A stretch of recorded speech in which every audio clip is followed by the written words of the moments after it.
Alright, hey you guys, it is TsubakiSwagg, and I'm coming to you with my review of Strike the Blood episode 19, Fiesta of the Observer 4. Please ignore the noise in the background, because my family members are talking very loud tonight. But anyways, this episode.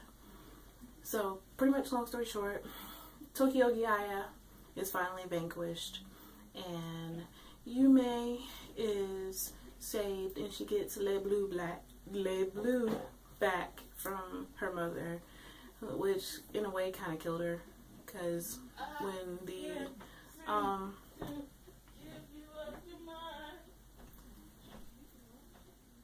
the guardian was taken from her, it almost killed her. So when it was taken away from her mother, it did almost the same thing. But Tokyo-Gaya did the last resort that any witch can do, which is pretty much sacrifice their body to a demon and become the demon itself. And thank goodness Natsuki finally got her memory back. So Natsuki is back to normal, which means she actually did not die. So Natsuki's back to normal. Kojo is finally healed because they finally released his guardian, well, his familiar, to its full extent, which healed the cut in his chest. Himaragi is safe. Sayaka is safe. Yumi has Le Blue back and she is safe. And Natsuki is just all powerful Witch of the Void now, again. So I am quite content about this episode because I finished off this chapter or novella in this series, because this is the last episode in the Fiesta of the Observer.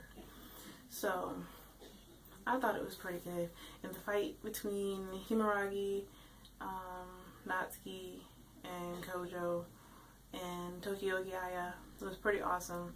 Then also we see Itsugami Maisa again, and I have a feeling we're going to see more of him, because he got a spear that was being held within the demon district because they couldn't take it out. And when he picked it up, well, first, as he was picking it up, it broke his cuff that he had on his wrist that all of the prisoners had.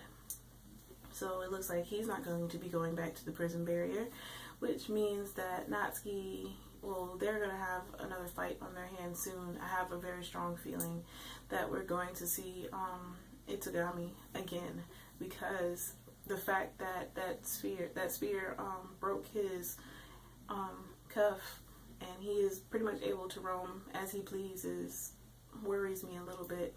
But now Tokyo-Gaya, it looks like she's not necessarily dead. I think she's just going to go back to the prison barrier. But I'm not sure. It looked like she died from the fight. Well, from Natsuki and Kojo pretty much stripping her of her demon power. So I don't know. Tokyo-Gaya is pretty much down for the count, and everybody else is safe and everything. So, and then at the end of the episode, past the credits, Himaragi pretty much, she pretty much proposed to Kojo and told him to stay by her side for forever. And everyone saw her say this, like Sagi, Yuma, who else? Sayaka, Kojo's sister, I can never remember her name, but everybody saw her say this after Yuma kissed him. So she's pretty much like another Leforia, because she kissed him as she was leaving, and Himaragi, of course, got pissed and jealous. So the more we go on, the more I can see that Himaragi and Kojo are going to end up together. Pretty much, long story short. But this episode, it was pretty good, and it was a good way to finish out this chapter in the story. So that is one thing that I can say I do like about Strike the Blood, because it goes in sections. So you're not expecting the same thing every episode. Like, it's different stories within the story because it's based off of novels. So I'm looking forward to what they're going to encounter next.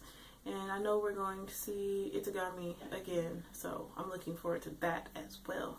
But anyways, my question is still being posed as to who do you think Kojo is going to end up with? I would like to know. Well, who would you want Kojo to end up with besides Himaragi? I would love to hear what y'all think. But as always, please, please, please, please, please, please, remember to comment, rate, and subscribe. And this is TsubakiSwagg saying, adios.